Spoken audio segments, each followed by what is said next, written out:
अगर हम आपसे बोलें कि आपको क्वेश्चन को सॉल्व नहीं करना है, बिना सॉल्व किए ही सिर्फ ऑप्शन से ही आपको सारे ही प्रश्नों के आंसर देने हैं, आपको पेन पेपर का प्रयोग नहीं करना है, सिर्फ ऑप्शन से ही सारे प्रश्नों के आंसर देने हैं और सारे प्रश्नों के जो आंसर होंगे मात्र 2 सेकंड के अंदर आपका आंसर आ जाना चाहिए। मात्र 2 सेकंड के अंदर बिना प्रश्न को सॉल्व किए आपके प्रश्नों के आंसर आ जाने चाहिए। और जितने भी आपके ये प्रश्न होने वाले हैं वो सारे ही आपके दिल्ली पुलिस 2023 से 24 में जो आपके एग्जाम हुए थे वही सारे आपके ये प्रश्न होने वाले हैं।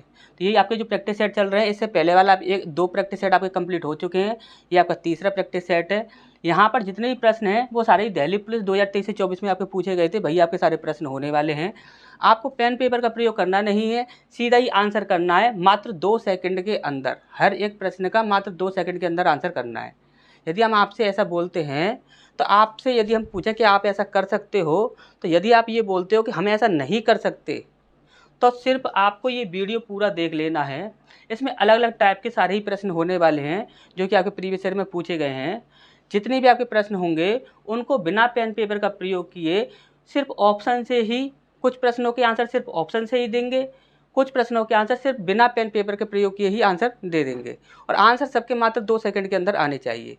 कैसे आएंगे तो ध्यान से समझिएगा। आपको सिर्फ क्या करना है कि इस वीडियो को पूरा देखना है। यदि आप इस वीडियो को पूरा देख लेते हो तो आप खुद अपने आप ही ये बात बोलोगे कि हाँ हम सर ये ऐसा हम कर सकते हैं कि आप इस टाइप की कोई भी प्रश्न दे दीजिए, हम सारे प्रश्नों को बिना पेन पेपर के सॉल्व कर सकते हैं और बिना पेन पेपर के ही सिर्फ ऑप्शन से ही हम सारे प्रश्नों के आंसर दे सकते हैं। आपको सिर्फ क्या करना है, पूरा ही इस वीडियो जो है ये आपको देख लेना है। लेकिन शर्त ये रहेगी कि जो भी बातें हम आपको बताएंगे वो बातें आपको अच्छे से याद रखनी होंगी और उन्हें अच्छे से समझ लेना होगा। यदि इस चीज़ में यदि आप गड़बड़ करते हो तो इसके जिम्मेदार सिर्फ आप होंगे, हम नहीं होंगे। अब देखिए यहाँ पर ये हमारा सबसे पहला प्रश्न पूछा गया है, इसका आंसर मात्र 2 सेकंड के अंदर आ जाना चाहिए। ये प्रश्न जो है, इस प्रश्न में बिल्कुल भी आपको पेन पेपर की आवश्यकता नहीं है, मात्र 2 सेकंड के अंदर इस प्रश्न का आंसर आ जाना चाहिए। और किस प्रकार से आएगा ध्यान से समझिएगा। जो हम आपको तरीका बता रहे हैं वो तरीका ध्यान से समझिएगा। हमने बोला कि यहाँ पर बोला गया है हमसे पी क्यू आर और एस 4 अभाज्य संख्याएं हैं, इस प्रकार हैं कि उनका योग 45 के बराबर है। कैसी संख्याएं हैं? अभाज्य संख्या हैं और उनका योग क्या है? 45 के बराबर है। यदि यह दिया गया है कि P छोटा है Q से, Q छोटा है R से, R छोटा है S से, तो P की पावर 4 प्लस 2P का मान क्या होगा, ये हमसे यहाँ पर पूछा गया है। तो यहाँ पर देखिए ये प्रश्न जो है बहुत ही ज़्यादा इजी प्रश्न है, इसमें आपको कुछ भी नहीं करना है। यहाँ पर देखिए ध्यान से समझिएगा। यदि आपको एक छोटी सी बात यदि आपको पता है तो आपको कुछ भी करने की आवश्यकता नहीं थी। हमने बोला कि यदि आप 2 सम संख्याओं को जोड़ते हो या 2 विषम संख्याओं को जोड़ते हो तो हमेशा ही आपका आंसर जो आएगा वह सम के रूप में आएगा। हमने बोला कि यदि आप एक विषम और एक सम लेते हो या फिर एक सम और एक ये विषम लेते हो, इस प्रकार से यदि आप लेते हो तो हमेशा ही आपका जो आंसर आता है वह विषम के रूप में आता है। अब आप ध्यान से समझिएगा, उसने क्या बोला कि योग जो है, इन सब का जो योग है, ध्यान से समझिएगा, हम आपको लिखकर बता रहे हैं समझाने के लिए, लेकिन आपको ऐसा कुछ करने की आवश्यकता नहीं थी। जैसे कि हम बोले कि यहाँ पर P plus Q plus R plus S, इनका योग जो है वो क्या है आपका 45 है। अब 45 को देखोगे तो ये क्या है आपका विषम है। क्या है? विषम है। हमने बोला कि इनका योग जो है वह विषम के रूप में आ रहा है। हमने बोला कि जब कभी भी आपकी जो संख्याएं जो होंगी यदि आपकी जोड़े के रूप में होंगी तो उनका आंसर हमेशा सम के रूप में आता है, और यदि आपकी जो संख्याएं होंगी यदि वह जोड़े के रूप में नहीं होंगी तो हमेशा ही आपका आंसर जो होगा विषम के रूप में आएगा। तो हमने बोला कि यदि हम इन 3 संख्याओं को ले लें तो ये आपकी जोड़े के रूप में नहीं है, तो ये आपका इनका आंसर हमेशा ही विषम के रूप में आएगा। और यदि यहाँ पर हम इस संख्या को यदि इसके साथ जोड़ते हैं तो हमारा विषम आंसर आना चाहिए। हमने बोला कि यदि आपका विषम आंसर आना चाहिए तो आप एक बात ध्यान से समझिएगा, यहाँ पर ऐसी कोई भी ऐसी संख्या है, हमें यहाँ पर सम रखनी होगी, क्योंकि आपको अच्छे से पता है कि सम के साथ सब विषम लोगे या विषम के साथ सम लोगे तभी आपका यहाँ पर आंसर आपका क्या होगा, विषम के रूप में आ सकता है। तो हमने बोला कि यहाँ पर जो भी आपकी संख्या होगी वह आपकी सम के रूप में होनी चाहिए, और जो भी आपकी सम के रूप में संख्या होगी तो आपको अच्छे से पता है कि अभाज्य संख्याओं में सिर्फ एक ही ऐसी संख्या होती है जो कि आपकी सम होती है, वो क्या होती है? 2 होती है। तो यहाँ पर P 100% जो भी संख्या होगी वह आपकी सम होगी, और सम जो भी संख्या है वो कितनी है आपकी? 2 है। आपको अच्छे से पता है कि पूरी अभाज्य संख्याओं में सिर्फ एक ही ऐसी संख्या है जो कि आपकी सम है, वो क्या है? आपकी 2 है। तो आपको अच्छे से पता लग गया कि यहाँ पर यदि हम सम संख्या के रूप में यदि हम 2 को रखें तभी हमारा आंसर विषम के रूप में आ सकता है। आपको सिर्फ इतना याद रखना है कि यदि हम सम को सम के साथ जोड़ें या विषम को विषम के साथ जोड़ें तो हमेशा ही आपका जो आंसर आएगा वह सम के रूप में आएगा। और हमेशा ही यदि आपको सम और विषम या फिर विषम और सम इस प्रकार से यदि आप योग करते हो तो हमेशा ही जो आपका आंसर आएगा वह विषम के रूप में आएगा। सिर्फ इतनी सी बात यदि आपको पता थी तो आप कोई भी प्रश्न जो है, ये प्रश्न जो है, इसे आप मात्र 2 सेकंड में अंदर सॉल्व कर देते। तो आपको हमें सीधा ही यहाँ पर पता लग गया कि यहाँ पर p सबसे छोटा है, तो सबसे छोटी जो संख्या है वो आपकी सम के रूप में आएगी, तो वह हमेशा 2 ही आएगी और कोई भी नहीं आ सकती, क्योंकि सम के रूप में हमें संख्या चाहिए तो वह आपकी 2 ही आएगी और कोई भी नहीं आ सकती। हमने बोला 2 का यदि हम 4 की पावर करें, 2 की पावर 4 करें तो कितना होता है आपका 16 होता है, और 2 का गुणा 2 में करें कितना हो जाता है 4 हो जाता है, तो 16 और 4 कितना हो जाएगा 20 हो जाएगा। तो हमारा कोई भी आंसर नहीं हो सकता, सिर्फ एक ही आंसर है हमारा 20। ठीक, अच्छा समझ आया होगा। सिर्फ समझाने के लिए हमने आपको इतना सब कुछ किया है, लेकिन आपको यदि हम समझाएंगे नहीं, आप खुद से ये चीज़ें जानते होंगे तो आप सीधा यहाँ पर 2 की पावर 4 और यहाँ पर 2 इंटू 2 इस प्रकार से इसे जोड़ देते, सीधा ही आपका आंसर आ जाता। ठीक, अच्छा समझ आया होगा। अब नेक्स्ट क्वेश्चन को बिना पेन पेपर के कैसे सॉल्व करना है उसे देखते हैं। इसके बाद नेक्स्ट क्वेश्चन की ओर बढ़ते हैं। देखिए ये आपका एक प्रश्न है, इस प्रश्न का आंसर सिर्फ आपको ऑप्शन ही ऑप्शन से देना है, आपको इस प्रश्न को सॉल्व नहीं करना है। ठीक, कैसे करेंगे ध्यान से देखिएगा। यहाँ पर बोला गया है कि दीपक ने शरद को 40% लाभ पर, कितने पर 40% लाभ पर एक बाइक बेची। शरद ने अपनी बाइक शिवाजी को 30% हानि पर बेची। यदि दीपक ने इस बाइक के लिए 8,000 रुपये का भुगतान किया तो शिवाजी के लिए बाइक का क्रय मूल्य क्या होगा, ये हमसे यहाँ पर पूछा गया है। यहाँ पर देखिए शिवाजी को 30% हानि पर बेची गई है ये। ठीक, तो यहाँ पर देखिए शिवाजी का यहाँ पर क्या पूछा गया, लास्ट वैल्यू पूछी गई है, क्योंकि यहाँ पर हमें फर्स्ट वैल्यू यहाँ पर दी गई है, क्योंकि यहाँ पर दीपक के लिए यहाँ पर बोला गया है, तो दीपक ये है, तो दीपक के लिए यहाँ पर बोला गया, तो फर्स्ट वैल्यू हमें यहाँ पर दी गई है, हमें हमसे क्या पूछा गया है, लास्ट वैल्यू पूछी गई है। तो आपको यहाँ पर देखिए कुछ भी नहीं करना है, सीधा या परसेंटेज पर आ जाओ। यहाँ पर बोला गया 40%, तो 40% का मतलब कितना होता है, तो 40% का मतलब होता है आपका 2/5। हमने बोला कि लाभ बोला गया है, तो 5 में आप 2 जोड़ दो, कितना हो जाता है आपका 7 हो जाता है। कितना हो जाता है आपका 7 हो जाता है। इसके बाद हमने देखा कि यहाँ पर कितना बन रहा है, यहाँ पर देखोगे तो यहाँ पर बनेगा आपका 3/10, तो 3/10 यहाँ पर बोला गया हानि, तो यानी कि 10 में से 3 माइनस कर दोगे कितना बनेगा आपका 7 बनेगा, यानी कि यहाँ पर फिर से आपका यहाँ पर 7 बन रहा है। अब हमने बोला कि 7 से जो संख्या 2 बार में डिवाइड हो जाएगी वही आपका आंसर होगा, जो 7 से 2 बार डिवाइड नहीं होगी वही आपका आंसर नहीं होगा। अब हमने यहाँ पर देखिए चेक किया, तो यहाँ पर हम देखते हैं तो 7 एकम 7 दूनी 14, यानी कि ये संख्या आपकी 7 से डिवाइड हो रही है। इसके बाद यहाँ पर हमने देखा, तो यहाँ पर देखेंगे तो देखिए ये इस प्रकार, देखिए ये संख्या जो है वह आपकी 7 से डिवाइड नहीं हो रही है, तो ये हमारा आंसर नहीं होगा। इसके बाद हम यहाँ पर देखें तो देखिए ये संख्या जो आपकी 7 से डिवाइड नहीं हो रही है, तो ये भी आपका आंसर नहीं होगा। अब ऐसे हम यहाँ पर देखें तो देखिए 7 एकम 7, ये संख्या जो है वह आपकी 7 से डिवाइड हो रही है। अब यहाँ पर हमें 2 ऑप्शन मिले हैं, लेकिन हमने क्या बोला कि 7 से 2 बार डिवाइड होनी चाहिए। तो यहाँ पर हम यदि चेक करते हैं, देखिए 7 एकम 7, 4 बचा, 7 छिंग 42। अब यहाँ पर देखोगे तो 16 आपका 7 से डिवाइड नहीं होगा, तो यानी कि ये आंसर जो है वह आपका हो नहीं सकता, क्योंकि 7 से 2 बार डिवाइड नहीं हो रहा है।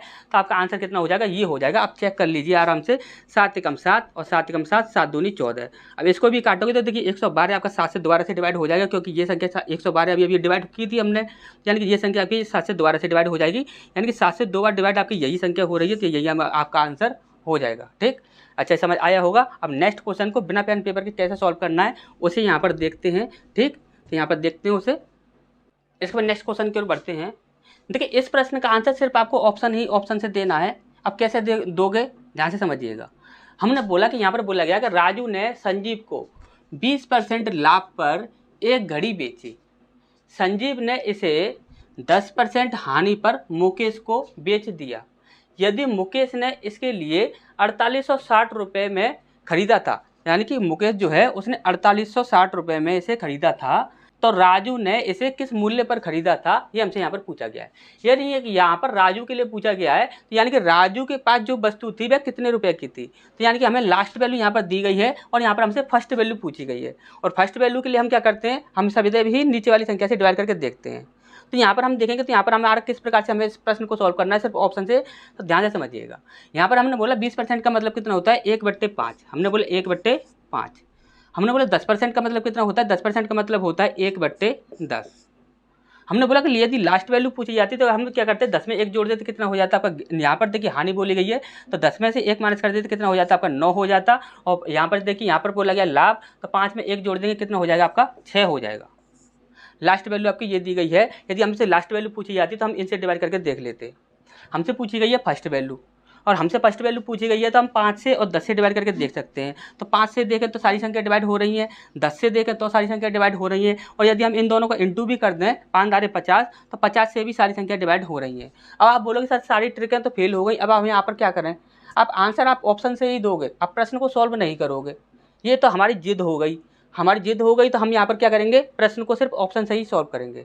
हमने बोला कि यदि हम ऑप्शन से सॉल्व करना है तो हम एक तरीका और आपको बताते हैं, उस तरीके का भी आप यहाँ पर प्रयोग कर सकते हो। हमने बोला कि यहाँ पर क्या होगा कि यहाँ पर 20% लाभ की बात की तो यहाँ पर 5 और 1 कितना हो गया? 6 हो गया, और यहाँ पर 10% हानि की बात की तो 10 में से 1 माइनस कर दिया, कितना हो गया आपका? 9 हो गया।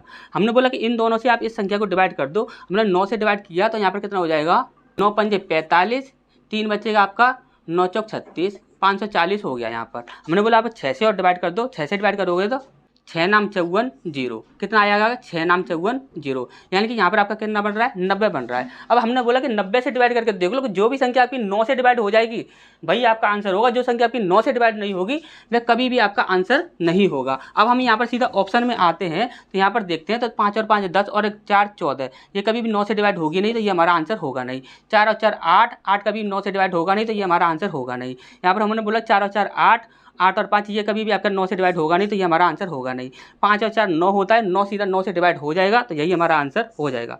तरीके आपके काफ़ी सारे, बहुत सारे तरीके हैं हमारे पास, इतने तरीके हैं, बहुत सारे तरीके हैं, आप कभी भी ऑप्शन में फंसोगे नहीं। लेकिन हम यहाँ पर देखिए जब कंडीशंस जो अप्लाई होती हैं उन्हीं के अकॉर्डिंग ही यहाँ पर हम आपको तरीका बताते हैं। तरीके आपके काफ़ी सारे हैं, आप कभी काफ़ी सारे तरीके देख सकते हो। जब आप रेगुलर वीडियोस देखते रहोगे तो रेगुलर वीडियोस में जहाँ पर ऑप्शंस में फंसने की बात आती है तो वहाँ पर क्या होता है कि हम आपको तरीके अलग अलग तरीके के, तो यहाँ पर अलग अलग यहाँ पर जो है वो तरीके हम आपको बताते हैं। तो आपको सिर्फ इतना याद रखना है कि आपको नई वीडियो जो भी आती है तो आप उसे ज़रूर देखिए, क्योंकि उसमें आपका पहले जिस प्रश्न में हमने आपको वो तरीका बता दिया तो वो तरीका हमने आपको बता दिया, तो उस तरीके से यदि आप देखोगे तो उस टाइम पर वो प्रश्न सॉल्व हो गया। अब यदि आगे देखोगे आप किसी और प्रश्न में फंस जाओगे, यदि उस प्रश्न में यदि आप फंस जाओगे तो उसे सॉल्व नहीं कर पाओगे उस तरीके से। तो उस तरीके से यदि आप उसे सॉल्व नहीं कर पाओगे तो उसके लिए नया तरीका क्या है, तो वो चीज़ हम आपको नए नए तरीके आपको बताते रहते हैं। तो आपको कोई भी ऐसा वीडियो नहीं है जो कि आपको छोड़ना हो, सारे वीडियोस के बाद सिर्फ आप देखते रहिए, आपको यहाँ पर क्या होगा, आपको नए नए तरीके यहाँ पर मिलते रहेंगे। ठीक, तो यहाँ पर नेक्स्ट क्वेश्चन को देखते हैं, उसे बिना पेन पेपर के कैसे सॉल्व करना है देखते हैं।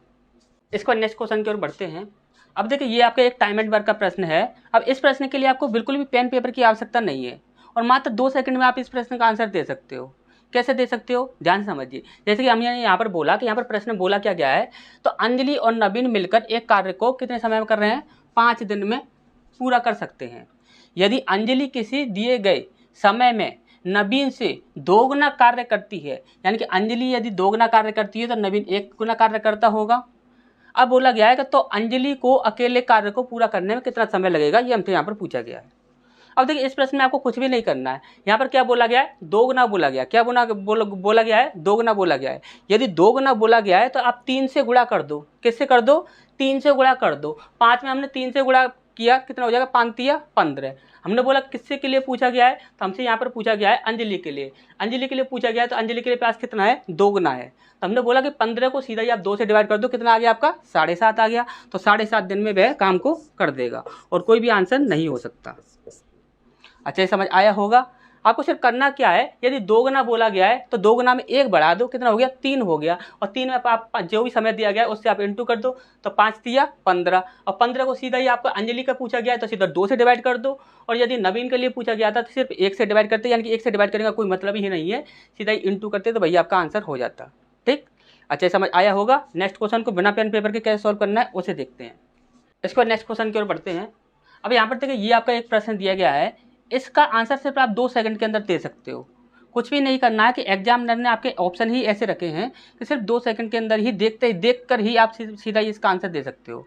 कैसे दे सकते हो कि यहाँ पर हमसे बोला गया है 3.6, 0.5, 4 और 1.08 का महत्तम समावर्त क्या होगा, यानी कि हमसे यहाँ पर क्या पूछा गया है? HCF पूछा गया है। क्या पूछा गया है? HCF हमसे यहाँ पर पूछा गया है। और आपको अच्छे से पता है कि भिन्नों का यदि हमसे LCM पूछा जाए तो ऊपर वाली संख्या को LCM और नीचे वाली संख्या को HCF, और यदि HCF पूछा जाता है तो ऊपर वाली संख्या को HCF और नीचे वाली संख्या का एलसीएम। अब यहाँ पर देखिए, अभी आप ध्यान से एक चीज़ देखिएगा, यहाँ पर हमने बोला कि यदि हम नीचे वाली संख्याओं का एलसीएम लेते हैं तो यहाँ पर आपका नीचे 10 बनेगा, यहाँ पर नीचे आपका 100 बनेगा और यहाँ पर नीचे आपका 100 बनेगा। तो एलसीएम आपका 100% आपका 100 ही आना है। यदि एलसीएम आपका 100 आएगा तो जो भी आपकी संख्या बनेगी उसके साथ में दो संख्याओं के बाद पॉइंट होना चाहिए। क्या होना चाहिए? दो संख्याओं के बाद पॉइंट होना चाहिए, क्योंकि 100 बन रहा है नीचे। जब 100 से डिवाइड करेंगे तो दो संख्या के बाद आपका पॉइंट बनेगा। तो दो संख्या के बाद पॉइंट देखोगे तो यहाँ पर आपका 3 संख्या के बाद है, ये गलत हो जाएगा। यहाँ पर एक संख्या के बाद है, ये भी गलत हो जाएगा। यहाँ पर पॉइंट है ही नहीं तो ये भी आपका गलत हो जाएगा। यहाँ पर दो संख्या के बाद पॉइंट सिर्फ एक ही ऑप्शन में है, तो यही आपका आंसर हो जाएगा। अच्छे समझ आया होगा। नेक्स्ट क्वेश्चन को बिना पेन पेपर के कैसे सॉल्व करना है उसे देखते हैं। इसके बाद नेक्स्ट क्वेश्चन की ओर बढ़ते हैं।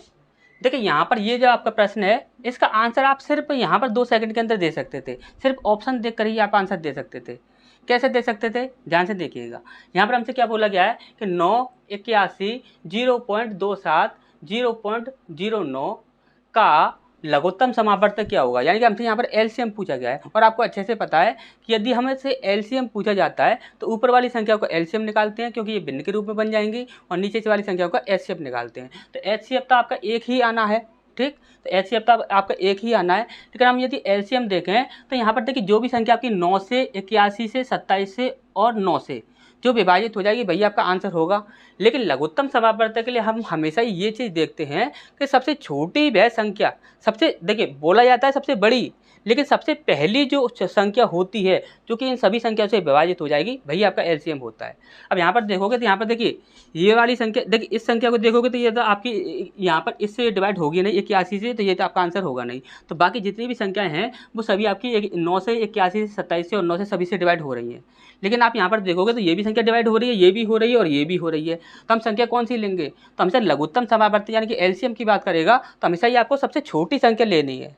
बोला जाता है सबसे बड़ी से बड़ी, लेकिन यहाँ पर हम हमेशा ही छोटी से छोटी संख्या लेते हैं। क्यों लेते हैं? क्योंकि सबसे पहली उन सभी संख्याओं से विभाजित होने वाली जो संख्या होती है वही हमें लेनी होती है। तो 81 से ये दोनों आपकी बड़ी हो जाएंगी तो ये आपके आंसर होंगे नहीं। आपका आंसर क्या हो जाएगा? 81, ठीक। तो ये चीज़ आपको अच्छे समझ आ गई होगी। नेक्स्ट क्वेश्चन को बिना पेन पेपर के कैसे सॉल्व करना है उसे देखते हैं। इसको नेक्स्ट क्वेश्चन की ओर बढ़ते हैं। अब देखिए इस प्रश्न का आंसर सिर्फ आपको 2 सेकंड के अंदर देना था। कैसे देना था? ध्यान से समझिएगा। हमने बोला कि यहाँ पर आपको हम एक क्लू बताएंगे, यदि वो आपको कभी भी किसी भी प्रश्न में दिख जाए तो आप सीधा ही वहाँ पर वही ट्रिक लगा देना, आपका आंसर जो होगा वह हमेशा आ जाएगा, ठीक।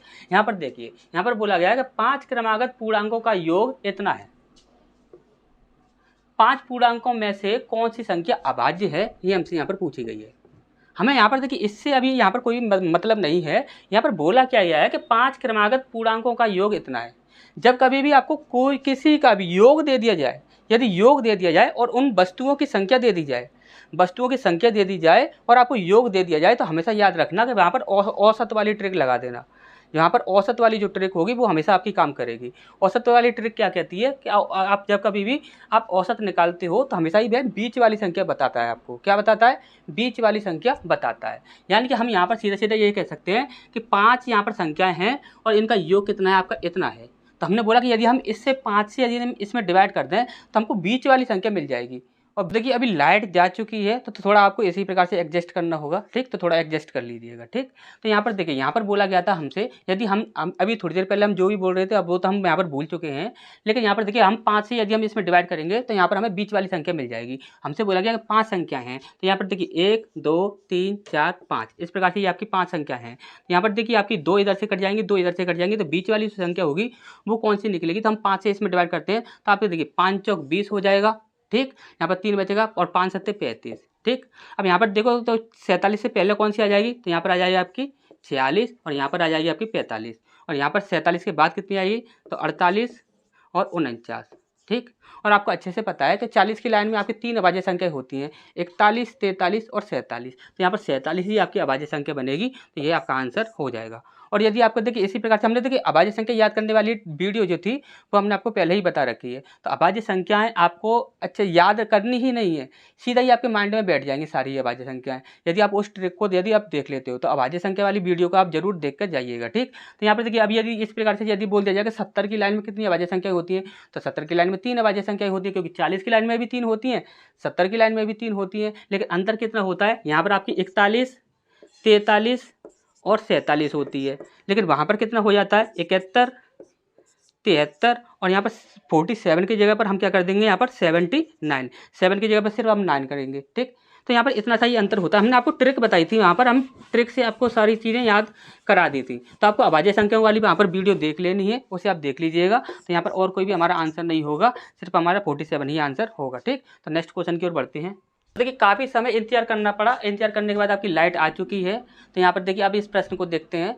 तो देखिए यहाँ पर बोला गया है कृषा अकेले एक कार्य को पूरा करने में कृषा और कृपा दोनों एक साथ कार्य करने की तुलना में 4 घंटे अधिक समय लेती है। कौन लेती है? कृषा।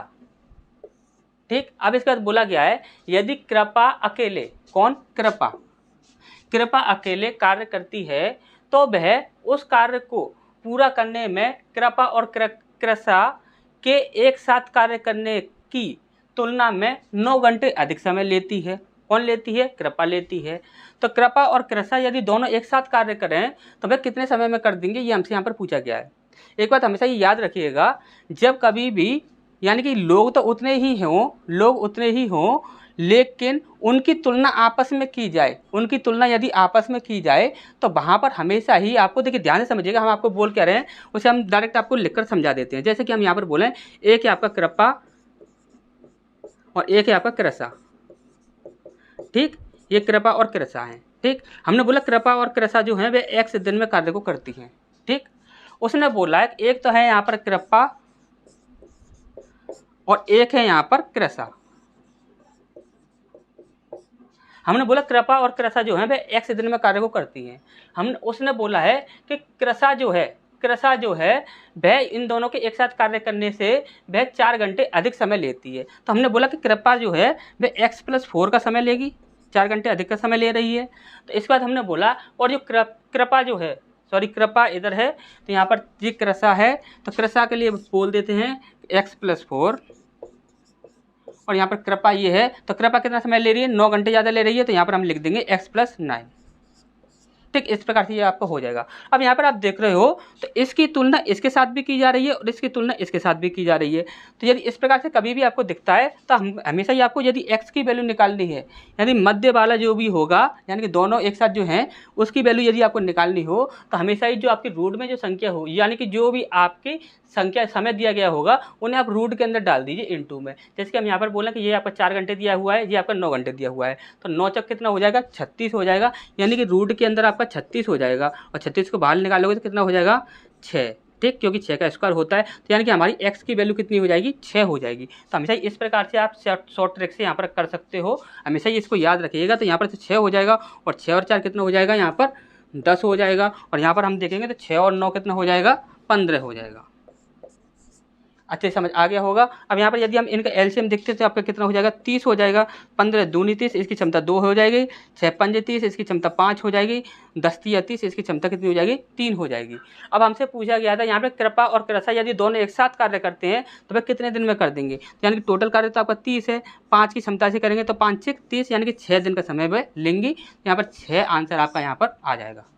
अच्छा समझ आ गया होगा। इस ट्रिक को आप हमेशा याद रखिएगा। तो नेक्स्ट क्वेश्चन की ओर बढ़ते हैं। इसके बाद नेक्स्ट क्वेश्चन की ओर बढ़ते हैं। देखिए यहाँ पर आपका दिया गया है ए अकेला एक घर को 16 दिन में बना सकता है। कितने दिन में? 16 दिन में। और उसके बाद बोला गया कि लेकिन बी अकेला इस घर को 12 दिनों में बना सकता है। ए और बी एकांतर दिनों के हिसाब से कार्य करते हैं। किसके हिसाब से? एकांतर दिनों के हिसाब से, यानी कि एकांतर दिन यानी कि एक दिन एक करेगा, फिर दूसरे दिन दूसरा करेगा, फिर तीसरे दिन एक पहला करेगा, फिर चौथे दिन दूसरा करेगा। इस प्रकार से एकांतर दिन के हिसाब से कार्य करते हैं। यदि ए पहले कार्य को शुरू करता है तो घर कितने समय में बन जाएगा, ये हमसे यहाँ पर पूछा गया है। ठीक, तो यहाँ पर हम सीधे ही देखेंगे। यहाँ पर एक ए है और एक आपका बी है, तो यहाँ पर हम देखेंगे तो 16 और 12 जैसा एलसीएम देखेंगे तो 48 आपका एलसीएम हो जाएगा। कितना हो जाएगा? 48 हो जाएगा। तो 48 आपका टोटल कार्य हो जाएगा। 16 तिया 48 होता है, 12 चौक 48 होता है। ठीक, अब हम यहाँ पर बात करें तो यहाँ पर पहले ए कार्य करेगा फिर बी कार्य करेगा। तो हम यदि बोलें कि 2 दिन का कार्य ए प्लस बी का यदि हम यहाँ पर देखें तो कितना हो जाएगा? 4 और 3 7 कार्य हो जाएगा। 2 दिन का कार्य कितना हो गया? 7 कार्य हो गया। हमने बोला 7 का पहाड़ ऐसा पढ़ो कि जो कि 48 के आसपास चला जाए, यानी कि नीचे रहे, ऊपर न जाए। या तो पूरा डिवाइड कर दे या फिर आपका नीचे ही रहे, ऊपर न जाए। तो 7 42 होता है, यानी कि हम यदि 7 का 6 में गुणा करते हैं तो कितना होता है? 42 होता है। अब यहाँ पर हम देखें तो यहाँ पर इसमें भी हम 6 से इंटू कर देंगे, तो यानी कि 12 दिन का जो कार्य है वो कितना हो गया आपका 42 हो गया।